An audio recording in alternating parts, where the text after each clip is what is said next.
Well, hello, good morning, or whatever time you're watching this. We're going into chapter 22 of Deuteronomy, and we'll do the chapter in two halves, I think.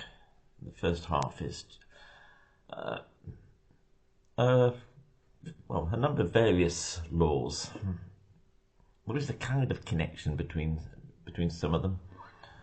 And the second part is about marriage violations. We'll split the two into two videos. This one might, possibly, probably not, be quite shorter than normal.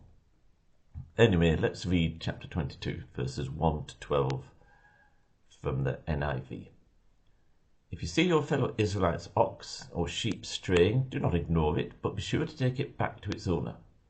If they do not live near you, or if you do not know who owns it, take it home with you and keep it until they come looking for it. Then give it back. Do the same if you find their donkey or cloak or anything else they have lost. Do not ignore it. If you see your fellow Israelite's donkey or ox fallen on the road, do not ignore it. Help the owner to get it to its feet. A woman must not wear men's clothing, nor a man wear women's clothing, for the Lord your God detests anyone who does this. If you come across a bird's nest beside the road, either in a tree or on the ground, and the mother is sitting on the young or on the eggs, do not take the mother with the young. You may take the young, but be sure to let the mother go, so that it may go well with you and you may have a long life. When you build a new house, make a parapet around your roof so that you may not bring the guilt of bloodshed on your house if someone falls from the roof. Do not plant two kinds of seed in your vineyard. If you do, not only the crops you plant, but also the fruit of the vineyard will be defiled. Do not plough with an ox and a donkey yoked together. Do not wear clothes of wool and linen woven together. Make tassels on the four corners of the cloak you wear. You see, there's quite a mishmash here, but anyway, let's start at the beginning. First 4 verses to do with finding someone's ox or donkey injured or lost. Now, there's a pretty equivalent set of instructions in Exodus, but there it talks about your enemy's ox or sheep. I can't remember exactly which animals are quoted there. But there it's very much like Jesus' teaching on the Sermon on the Mount of love your enemy. So just an aside on the Sermon on the Mount, sometimes people think, you're giving a brand new perspective on the law. And then sometimes he says, you have heard it said, but I say to you. Now then what is countering is not the law, but the teachers of the law and the Pharisees and the scribes' interpretation of it. Virtually all the concepts in the Sermon on the Mount are in the Old Testament. But anyway, here, that's a wee digression. Here, why is it changed? The earlier version of this was talking about enemies. Here it's talking about your fellow Israelites. Why the difference? Well, the earlier version was given very early on when they were in the wilderness, and they would have 40 years in the wilderness. Here, this is designed for when they're actually in the promised land. And maybe it's a bit like, if you live in a big city, no one knows anyone, and it's just, everyone's very anonymous. It says here, look, you won't know everyone. You should still look after them when the opportunity arises.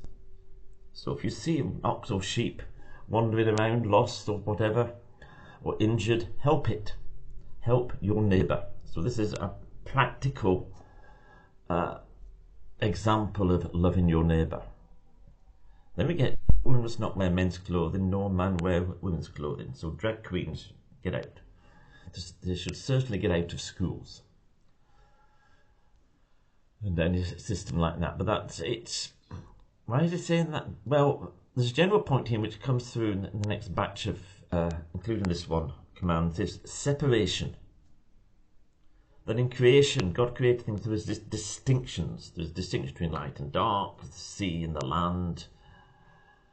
And there's a distinction here between men and women. There is a distinction, no matter what society tells you. When society tells you anything different, it is talking a load of nonsense. And it may also be related to religious practices of nations around them. Some of them are pretty odd. And 6 to 7, I really haven't anything helpful to say in it.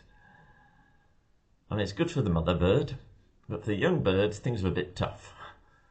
It says, maybe it'll go well with you.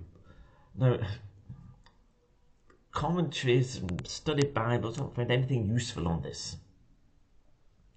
If you find something useful, add a comment to the video and let me know. There will be a good reason for it somehow or other.